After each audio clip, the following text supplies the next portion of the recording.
report the research that you've done, you actually have to make the full computational environment that produced the computational results you're reporting so that other people can scrutinize it line by line, reuse it, modify it, so on and so forth.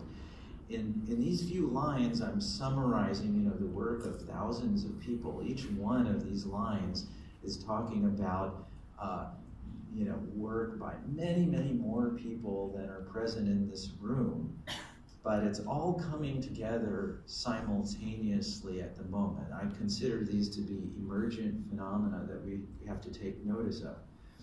Another phenomenon is that science as a body of numerical data is something that's happening. So as an example, John Unitas at Stanford with collaborators has produced a database of all abstracts of published clinical medical research in this millennium. It's 20 million plus articles. It has not just the text of the abstracts, but they've been mined for all the p-values and other numerical data that are in there. So we can say science-wide, what is the strength of the conclusions that are out there? Statisticians use p-values often to quantify what they're seeing. Science-wide, we see the distribution of all p-values being reported. We can look at covariates and see how the p-values are related to things. So as a result, we can now discuss the science-wide error rate. We can see science as this vast activity that's all kind of now something we can put under the microscope. And of course, that science-wide activity is something that's basically data analysis. It's something where people are trying to process data in order to get conclusions. So suddenly, we're in a new world where in the past, what we did was make prescriptions of what people ought to be doing and equip people with masters and PhDs, and they ran out and did data analysis out in the world, but we never really knew what they did. Now actually, it's observable what all of those hundreds and hundreds of thousands of people are doing on a daily basis and inside the research that they're doing.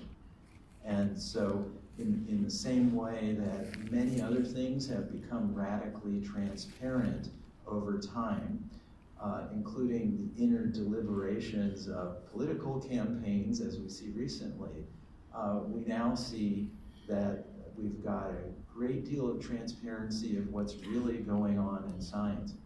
I feel that greater data science, where we're headed towards, has got to be something that goes beyond the master's curriculum that's currently being offered, and that the people who are professionals who stick with this field and are involved in it in a heavy way need to pay careful attention to the convergence of these new phenomena that are emerging as I speak to become important, permanent features of the intellectual landscape.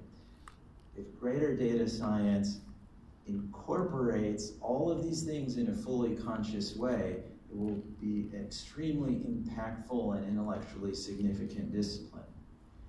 The one reason that I feel strongly about this is that for years and years, statisticians and computer scientists and machine learning practitioners, we've all been training people to go out and analyze data, we thought, and it was just assumed that we give some simple rules and they will go out and do good in the world. And that it's just going to be, an unalloyed plus to be equipping all of these people to go out and analyze data.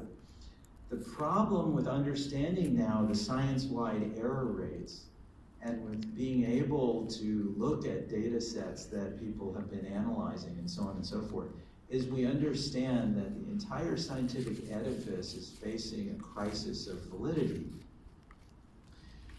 Of the 1 million or so scientific articles a year, many in clinical medicine, it's now understood that there are clear statistical patterns in all of that published research, which makes it clear that most of the things people are publishing will not replicate, that most effect sizes that are being found are inflated, and in fact, there's a very disturbing trend towards incorrect conclusions actually being more impactful in terms of being believed by more people than actual true ones.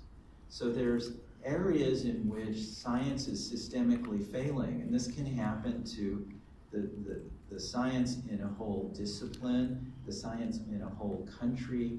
The implications are pretty staggering. Now, this is not my research area. An example of a researcher in this area is John Ioannidis, and you could look his work up. I summarize all of this in a talk that I gave to the Simons Foundation, which you can look up, which boils down like 50 people's research into something that's kind of bite-sized. You can find it by Googling how much of our published research can we believe. That ought to be the first hit, or at least it was this morning in the hotel upstairs. Just as a simple example of this, John Ioannidis and co-workers looked at a series of studies from the candidate gene association studies era. In computational biology, there are various eras as technology comes along, and as one era transitions into another, you can put a close on the research that was done in that era. Then the new era, you learn ground truth of all the research that happened in the earlier era because the new technology is so much better. So you can ask, what about all that research that was done? What do we know? So Ioannidis et al. Had a paper in epidemiology in 2011 where this was not cherry picking. They did a comprehensive study across everything in the candidate gene association studies era, and they looked at many different attempts that were made to replicate, and a very common theme that came across is that one might believe that there were a lot of genes that are associated with important phenomena of human concern. Like they found the gene for blah, etc. And then the study size would be pretty large. Thousands, 10,000s of individuals involved. And then it would turn out that effectively almost none of those genes actually had anything to do with the phenomenon.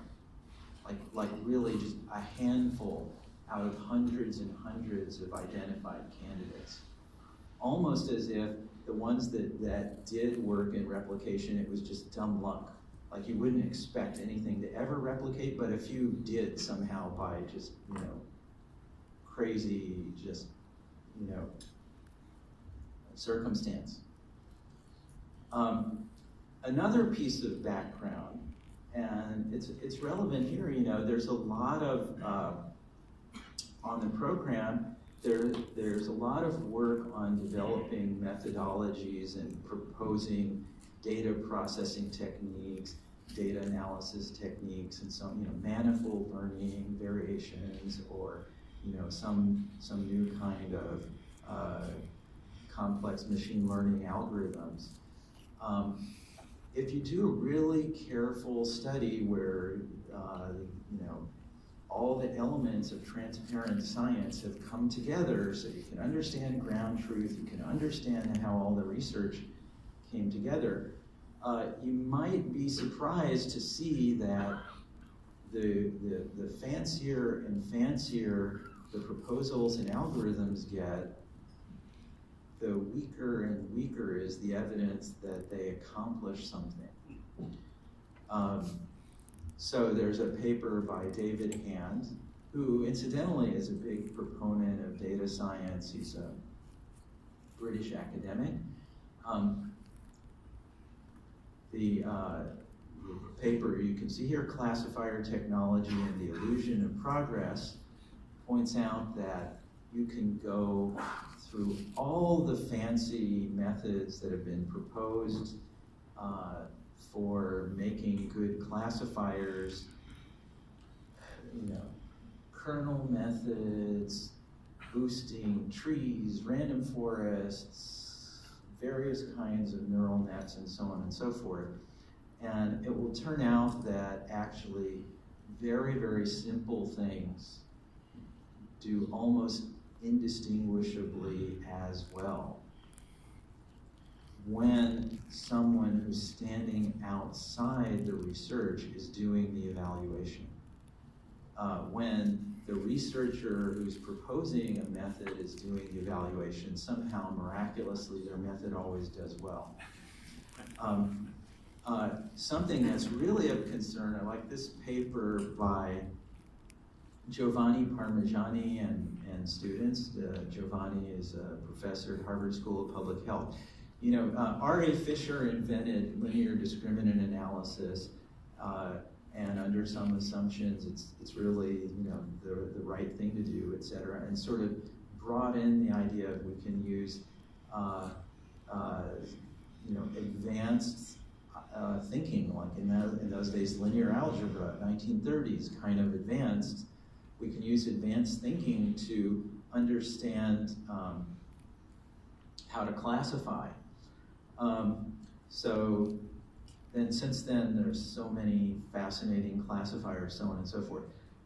Here, these researchers at Harvard School of Public Health went back and said, okay, let's just forget everything that has been done since 1936. Let's forget even what was done in 1936. If I was in 1920 and didn't know linear algebra, what would I have done for a classifier? And so basically, what I might have done is just look at all features that seem to correlate with the response and maybe give a plus score if I'm in the appropriate direction on one of those features that seems to classify. Let's just do that. Like it's wrong, right? It's wrong. But actually it behaves just as well as everything. On a real set of data that's a corpus of all the data that are actually available in ovarian cancer. It's a very serious problem. It's a very large, significant enterprise to predict ovarian cancer. It's unquestionably of importance. Many thousands of researchers over the years have worked on this thing. And where we got with all of these fancy classifiers over the years is arguably nowhere. Okay, so it's important to understand whether we're getting somewhere. And with those comments in mind, I feel that where greater data science ought to be able to take us is to not get into the traps that we've been led to by our old habits. In the new era of transparency, we'll be able to view the research that we're doing as data, and we'll be able to, when we develop methodology that we're going to apply it, consider the whole end-to-end pipeline of everything that leads from data to conclusion. And we'll be able to actually measure whether we're getting better conclusions, more accurate ones, out of an entire pipeline in a kind of scientifically, strictly correct way. What I'm advocating for here is saying data science has brought us to where we're teaching master's students now to build end-to-end pipelines. They're learning all the ingredients in scaling up and all the things that they can be doing to create processes that go end-to-end. What we're not doing a very good job of at the moment is making those people be skeptical about the whole process to the point that they're checking all of those pipelines, all the glamour and deceit that they've been subjected to associated with fancy methodology, and they're developing metrics that check whether all this methodology is helping.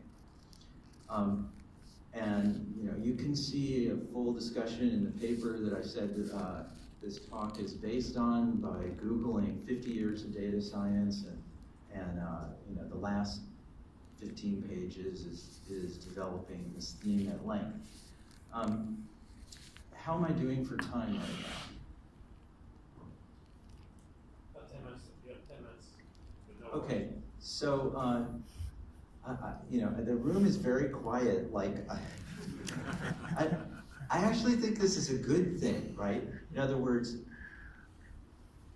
where we got, it's just like, the candidate gene era was eclipsed by the era of, prolific sequencing. And now with prolific sequencing, we can look back at candidate gene and say, oh, we were doing stuff not so good, right? I feel that essentially the era of let's write papers where we propose methodology on toy data sets and develop charismatic nomenclature and beguile people with glamour and deceit. That era we can look back on and we can say it didn't get us anywhere. But the tools to actually get somewhere are the tools that we're teaching in modern data science. The idea of pipelines, the idea of using the data that's out there, harvesting data sets and running challenges on end-to-end pipelines, so on and so forth, that's the way out. And maybe I'll just give you a few pointers of interesting research that I think we can consider. One interesting thread that I like is, again, from the Parmigiani group, cross-study performance of pipelines. So different researchers, it seems when they study a problem, every researcher develops their own pipeline for predicting ovarian cancer. And so in this particular article, they study across studies, we've got a bunch of data that's out there now of what the researchers had available as data sets, what algorithms they applied, and how everything went. So we know the full pipelines. So there's a matrix where as you go down here in rows, these are different studies, and as you go here across columns, it's also the same studies. So it's a study by study matrix. But in one direction, what you have is the data set going this way, and in the other direction, you have the pipeline. So it's a pipeline by data set matrix. And roughly speaking, the diagonal is researchers using their own pipeline on their own data. And then the off diagonal is researchers' pipelines, which were presumably tuned to their own data, being used on someone else's data. So a couple things that came out of this that I thought were interesting. Might be hard to see this, but there's some index of performance where I believe that high is better on this index. So this is rather abstract what I'm doing, but you have across studies going across this way, and you have an index of the performance of the pipeline this way. As it turns out, the people who reported the best results on their own data, so that's the gray bars, actually had the weakest results on everyone else's data. Whereas the people who reported, in some sense, the weakest results on their own data were the ones whose results worked out on everyone else's data in the same degree. So you can see here, there's this Sabatier 11 paper. They got almost the same results on their data as on all the other data that everyone has studied in the field. Whereas over here,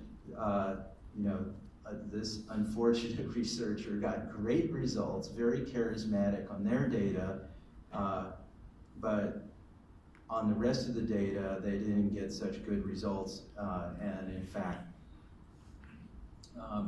didn't perform as well as this apparently weaker set of results. So it becomes possible to understand that we can compare pipelines, we can compare performance across studies.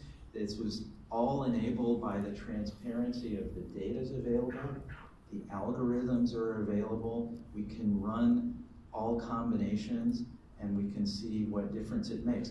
But I mean, this matters. People do get ovarian cancer, and they're very eager to understand the prediction of their progression from whatever stage they're at to whatever the next stage is. We can't be out there doing a bad job of that, knowing that we're advertising a certain level of performance when in fact it's not going to generalize in that way. These people are using cross-validation, they're using all the standard techniques and so on and so forth. Still, their studies exhibit this ferocious reversion of good performance towards some average. Now I think I'm out of time. I had one other approach, which is a very nice study chaired by David Madigan that I don't think that I'll have time, but that considers, again, one of these methodologies of let's be very, very transparent. Let's get all the data that's out there in this field. Let's consider all algorithms that have ever been proposed. Let's make, in this case, instead of a matrix, it's more like a cube of all the different variations of everything that can be done. And let's see if we can learn what's the best way to do observational studies in a medical environment where, there's this claim of precision medicine, where we're going to know everything about you, every drug you've ever taken, every time you've ever had aspirin, every time you've ever had cough syrup, every time you've had surgery, so on and so forth, and we're going to figure out what all that observational stuff does. So the Madigan group went in very carefully to understand which observational analyses actually work, what are they, and there's a story which I could tell, but I'm out of time here. You can read more about it in the paper, 50 Years of Data Science. So we've been 50 years in the making where we had to reject the old ideas of theorem-proof statistical papers. We had to get into data analysis and presentation of data. We had to develop tools like R. We had to have prediction challenges that evaluate the end-to-end performance of pipelines. Our teaching today integrates in the ideas of data analysis and prediction, machine learning, and so on and so forth. But it misses the element of teaching people that vast elements of our research enterprise are not on such good foundations, and that those students who are equipped with this understanding can now start to improve all of science, and the future of data science can be in improving science itself. We see that science-wide measurements are becoming possible, and we can learn how methodologies that we might propose impact results science-wide. That, I think, ultimately is much more fruitful than theorems, than individual results on scattered data sets and apocryphal stories that we may remember. So that's my take on where we have been coming from and where we may be going to. Thank you for your attention.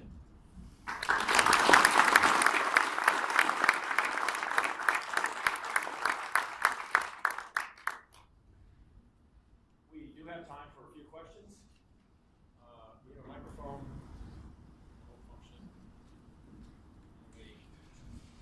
Ready to say it.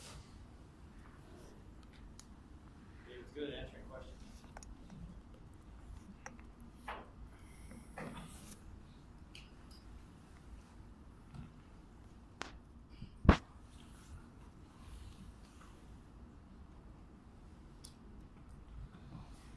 Maybe I'll just start by being loud. Thank you, very interesting and challenging. Some of the last results, I could sort of imagine sort of forms of overfitting leading to those effects. I was wondering if you could comment, the gene association studies help us understand more why these effects happen of results that are not reproducible. How could so many gene associations be found that turn out to hardly any of them are really there? It's sort of another example of things going wrong. So there's a lot of literature on this, and I'm not a researcher in that area, so I can't claim to be authoritative. So I did mention a talk that I've given where I surveyed it, so I'm just speaking at the level of somebody who's read a few hundred papers and kind of knows what other researchers have done. There are so many ways that people can fool themselves and that difficulties can creep into research. I mean, everyone here in this room knows how difficult research can be. A fundamental thing is that negative results are hard to get published, so that if I find there's no association between some situation of human concern and anything in the genome, I might have a really hard time getting that published. And so you have a file drawer effect that there may be many, many negative results that never see the light of day. And then the systematic publication of only those few positive results can explain part of it. But that's only part of the situation. A second part is researchers, if they have a goal function of getting a publication, they know they have to be positive. There's no point doing research that's not positive, so they've got to make it work by any means necessary. So there is the aspect of people saying, my goal is a p-value. I don't know what the p-value means, but I have to get a good one, and I'm just going to keep going until I get what seems to be a good one.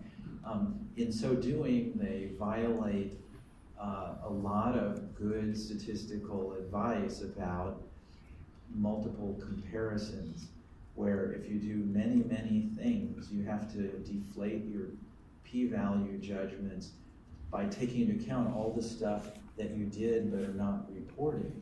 But often people are not transparent and they hide what they've done, et cetera, et cetera. So there's a long list. I could go on and on about all the ways you can get to results not replicating. And they've been carefully looked at in the context of clinical medical research, but that's not the only place where this comes up. It affects many other fields, and there's a whole issue of progress in psychological science which addresses the fact that the research paradigm in psychology, like academic psychology and academic sociology, are heavily infested with problems of this nature. As an example, almost all of psychology is based on asking psychology undergraduates to participate in a study for $10 an hour or something. And so basically, the patients who are involved look like 21-year-old females majoring in psychology. And so there's like a fundamental bias of the whole paradigm, et cetera. There are many, many ways we can get to a crisis of validity, and it would be wrong to point any one way at this moment. But I think there's one way out, which is really open science, transparency, and the kind of data science techniques that we know, but applied recursively onto the outcomes of research to see where the true answers lie. Anyone else? Yeah, I'll just read out too. So I'm a professor from the learning instructional technology, so I'm not an engineer or computer scientist like the rest of you. But I find that what you say is very true because